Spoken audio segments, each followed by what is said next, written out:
Food delivery लड़की ने गुस्से में एक ईंट उठाई और करोड़ों की लग्जरी कार का शीशा तोड़ दिया। उसे नहीं पता था कि उसका यह कदम उसकी किस्मत को पूरी तरह बदल देगा। इसलिए उसने बिना झिझक टूटे शीशे के टुकड़े को हटाया और अपनी छोटी सी काया से बेहोश पड़े अमीर व्यक्ति को कार से बाहर निकाला। और वे अभी कार से कुछ दूर गए ही थे कि कार में एक जोरदार धमाका हुआ और वे दोनों दूर जा गिरे। इसलिए पास खड़े लोगों ने उनकी मदद की, लेकिन लड़की पहले ही बुरी तरह घायल हो चुकी थी। और इसी दौरान लड़की को ग्राहक का फोन आया, जो ऑर्डर लेट होने पर गुस्से में चिल्लाने लगा और 3 मिनट में डिलीवरी न करने पर खराब रिव्यू देने की धमकी दी। इसलिए दर्द को सहते हुए लड़की फिर से अपनी इलेक्ट्रिक स्कूटर पर बैठी और डिलीवरी करने चली गई। उधर लड़की जिस आदमी को बचाई थी वह एक अरबपति और ताकतवर बिजनेसमैन था। इसलिए होश में आते ही उसने अपने असिस्टेंट से पूछा कि उसे बचाने वाला कौन था, लेकिन असिस्टेंट ने लड़की का चेहरा नहीं देखा था और सीसीटीवी में सिर्फ उसकी पीठ नजर आई। तभी बिजनेसमैन को याद आया कि उसने बेहोशी में लड़की के हाथ पर एक फूल का निशान और उसकी गर्दन में एक खास पेंडेंट देखा था। इसलिए उसने असिस्टेंट से कहा कि किसी भी कीमत पर उस लड़की को ढूंढ कर लाया जाए ताकि वह अपनी जान का बदला चुका सके।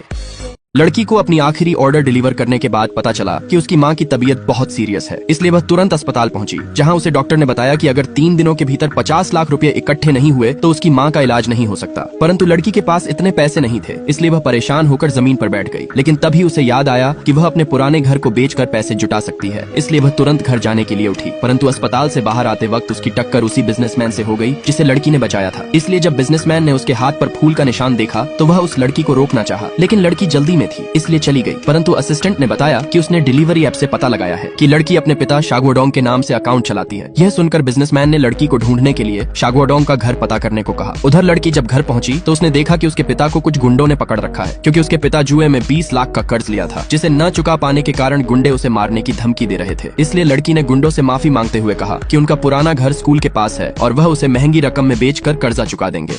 500 सालों से बंद प्राचीन ताबूत को खोलते वक्त लड़की का हाथ अचानक से कट गया और उसके खून की कुछ बूंदें ताबूत के अंदर सो रहे आदमी के सूखे होंठों पर गिर गईं और खून के संपर्क में आते ही वह आदमी जो हजारों साल से सो रहा था जाग उठा। इसलिए लड़की डर के मारे भागने की कोशिश की, लेकिन एक अजीब ताकत ने उसे ताबूत के अंदर खींच लिया और लड़की डर के मारे चिल्लाने लगी। लेकिन उसकी आवाज ताबूत की मोटी दीवारों में खो गई और अगले ही पल वह आदमी उसे जबरन पकड़ लेता है और कहता है कि वह वही है जिसका वह 500 सालों से इंतजार कर रहा था। लेकिन अचानक लड़की का नींद खुलता है और उसे एहसास होता है कि यह वही सपना है जो उसे बार बार आता है। इसलिए सुबह होते ही उसकी माँ उसे आवाज देकर उठाती है और याद दिलाती है कि उसे काम पर जाना है। इसलिए ऑफिस पहुंचने पर उसे पता चलता है कि आज नए बॉस के निजी सचिव के लिए इंटरव्यू होना है। लेकिन जब वह नए बॉस को देखती है तो हैरान रह जाती है, क्योंकि वह वही आदमी था जो उसके सपनों में आता था। लेकिन इसी बीच एक महिला उम्मीदवार उसे नीचा दिखाने के लिए उसे धक्का दे देती है, लेकिन चुटकी बजाते ही वह आदमी समय को रोक देता है और आराम से लड़की को सीधा करके समय फिर से स्टार्ट कर देता है। असल में वह आदमी उस लड़की को ढूंढने आया था, क्योंकि वह लड़की उसकी पत्नी का पुनर्जन्म थी, जो 500 साल से पुनर्जन्म के चक्र से गुजर रही थी।